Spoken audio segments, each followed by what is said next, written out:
New York Governor Andrew Cuomo, he likes to brag that the new Mario M. Cuomo Bridge was built on time and on budget. But now we're hearing about some serious issues with the new span and also the Tappan Zee Bridge that it is replacing. In fact, the Attorney General's office confirms that it is investigating reports of broken bolts falling from the new span. Files One's Ray Ramundi has that story. Engineers say there could be as many as 250,000 of the A490 bolts, which can be found on the 9 girders which support the new bridge. Allegations surrounding those bolts shearing and falling off the bridge were revealed on Thursday. The investigation comes as the Attorney General's office is also looking into documents which were allegedly falsified surrounding the bolts coming off the bridge in order to ensure completion of the major infrastructure project. Tappan Zee Constructors, which manages the construction of the bridge, say they have conducted multiple tests of bolts which discover no issue. Tappan Zee Constructors say they are fully cooperating with the Attorney General's investigation, but it comes as Files One News conducted its own investigation into the deconstruction of the Old Tappan Zee Bridge.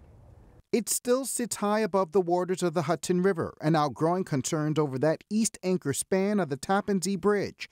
At issue, its structural integrity and how contractors will now demolish it. On a high-profile project like this, safety is going to be key. You don't want accidents. That worry and concern beginning this past September when the opening of the eastbound span of the new Mario Cuomo Bridge was delayed.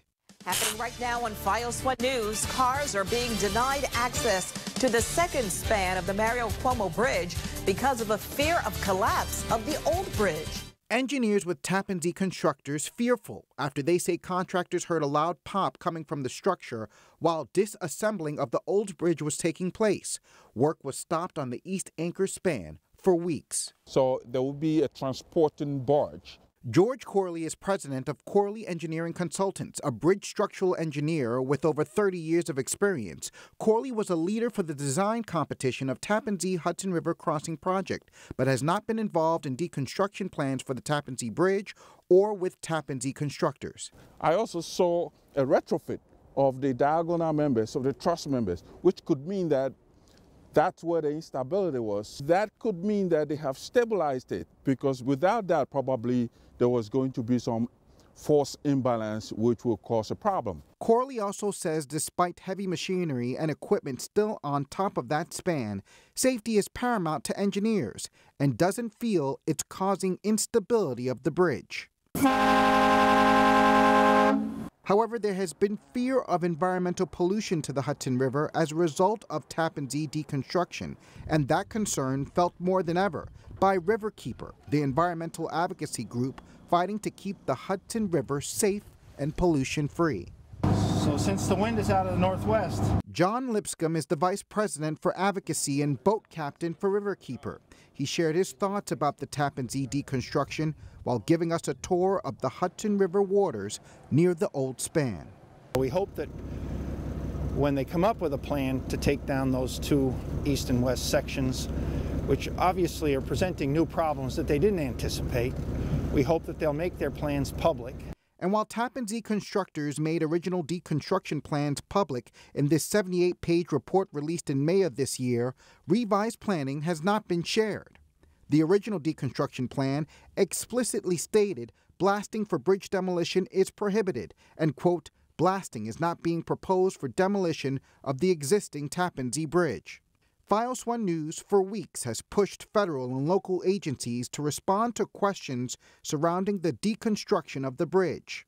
From the governor's office to the U.S. Coast Guard, to the Thruway Authority, and then Tappan Zee Constructors, who then referred us back to the Thruway Authority, who then sent our request back to Tappan Zee Constructors. A day after we requested information on the environmental and safety impact of the old Tappan Zee Bridge, we noticed no activity on that portion of the river. But when we returned 4 days later, a completely different story, including the addition of a crane right next to the old span of the bridge. Tappan Zee Constructors finally sending us this statement, which reads in part, Tappan Zee Constructors is reviewing alternative means and methods to remove the old Tappan Zee Bridge's east anchor span. TZC is working with local, state, and federal agencies and various experts to determine the safest way to lower the span. The question is, what is the safest way to deconstruct the old spans? Blast or implosion, it's pretty much easy and quick. It can be done controlled with little damage or safety concerns. The Federal Highway Administration will now make the final determination on how to bring down the two spans which are left. 1, 2, 3. What's without question the building and spectacle of the $3.9 billion Mario M. Cuomo Bridge is now darkened by the old spans, still erected and in its shadow, as we wait to see how those two structures will eventually come down. In Terrytown, Ray Raimondi, FiOS 1 News. And joining me now, the reporter who filed that piece, FiOS 1's Ray Raimondi, as well as also bridge engineer George Corley, who you saw in Ray's piece as well. Gentlemen, thank you very much. George, let's say you got the bid and you had built the new bridge, and all of a sudden there's reports that bolts are falling out of it. Now, I understand, and I'm not trying to create alarm here, it doesn't mean that the bridge is going to tip over or anything else, but nonetheless, this early on in the project, that bolts are falling, how much of a concern would that be to you if it was your project? First of all, I mean, if it's a new bridge and bolts are falling, of course, even if I lose one, a new baby with a single bolt loss is a concern. Because they are designed to withstand a lot of repetitive loading for over a long time. This, in particular, it's going to be there, supposed to be there for 100 years. So at least that's the design life. So I'll be concerned. But the question is, which I don't know, whether the bolts that were falling off were coming off the joints that are in place now, or they were a result of maybe defective bolts that the constructors were trying to put in place and it just broke. I mean, you can imagine having a bridge like this with that many spans. Most of the bolts that are used to splice the girders together before we pour the concrete on top of them. So you see those bolts lying up, we call them splice joints. And you could have as many as 250 bolts. So if you lose 1,000 during construction, during torquing or even picking defective items out of them and they're falling off before you even torque them, 1,000 over 250,000 is about 0.4%. which is really nothing if it's defective. But if it's in place in the joint and they were shearing off, that's a concern. And here's the thing, clearly George has forgotten more than we'll ever know about this, Ray, but you've been hunting for some basic answers to some of these questions. The Attorney General's office, this has an investigation, but the worst kept secret is the governor's office, and the governor himself is, he didn't want anybody in government talking bad about this project. You've talked to lawmakers, in both the House and the Assembly and the Senate, and also from people who are supposedly in a supervisory role.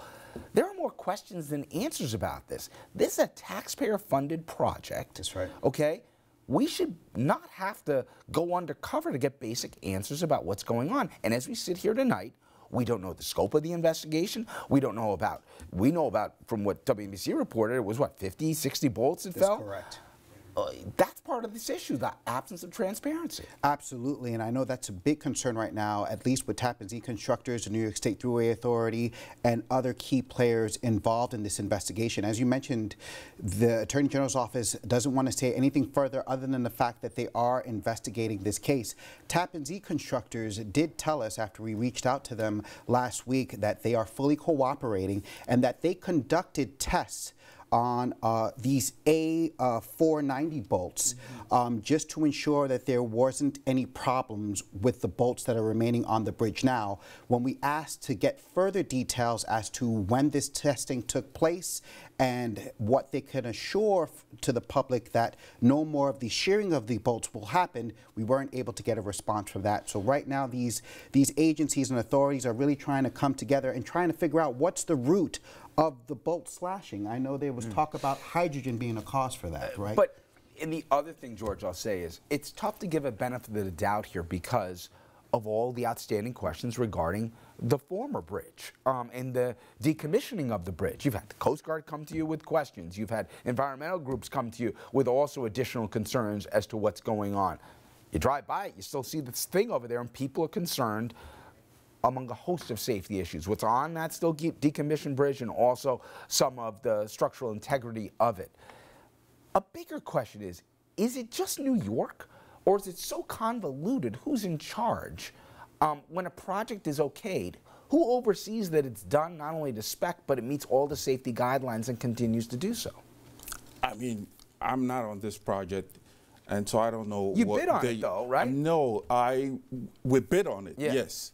But and I played a major role during the bidding, so I am very familiar with the project. Who and would have what's the been your requirement. boss? If you got the bid, who would have made sure that you came in on budget, and then after you built the thing, that the thing was going to stay, you know, secure and stable and would have met all the specifications going forward? Whose job is that? Is that a bridge authority? Is that the legislature? Owner. Obviously, the owner. There's an owner. The owner, the one who owns the bridge, is responsible for it, and they have someone who actually, you know, does this for them. But I'm not at all sure, concerned, or alarmed with what is going on, because for a construction of this magnitude, I mean, there is no perfect construction.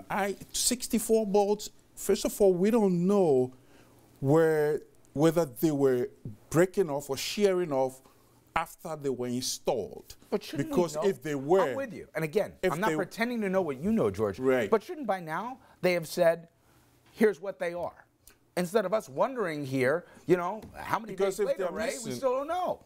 There could be a logical explanation, but they won't answer the question. If they're missing from the installed connections, you would see that hole that is missing a bolt. I mean, people can zoom that in from anywhere, and you can zoom to all those splice locations. You see that there are missing bolts. I'm not sure whether the bolts that are missing or that, you know, fell off came from the connections. And if, you know, but again, this project is huge. Mm-hmm. It's high profile, it's huge, it's big, it's a long bridge, and what is happening now is not something that every project gets done without issues. All projects have their issues. Yeah, and we're going to run out of time here.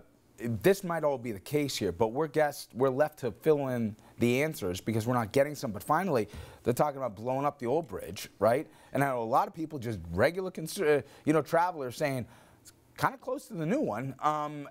Is everyone comfortable with the plan? Well, we're still waiting to hear from the Federal Highway Administration. They're going to be the final federal government authority that will decide whether or not a controlled implosion of the bridge would be the best possible way to deconstruct the Old Tappan Zee Bridge.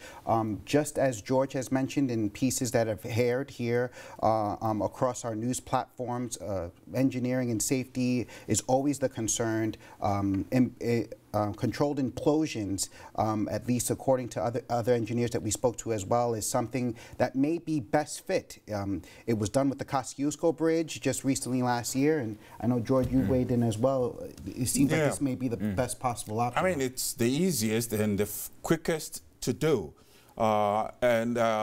in my opinion, will be the cheapest. Okay. But yeah. Well, they're going to have to make, we're going to hear that decision hopefully sooner than later, and hopefully some answers to some of these outstanding questions. Absolutely. George, Ray, gentlemen, thank you very much. You're welcome. Thank you. All right, coming up next, SNL has some fun at the expense of the president, then the president threatens NBC and the show. Remember when presidents had a little sense of humor?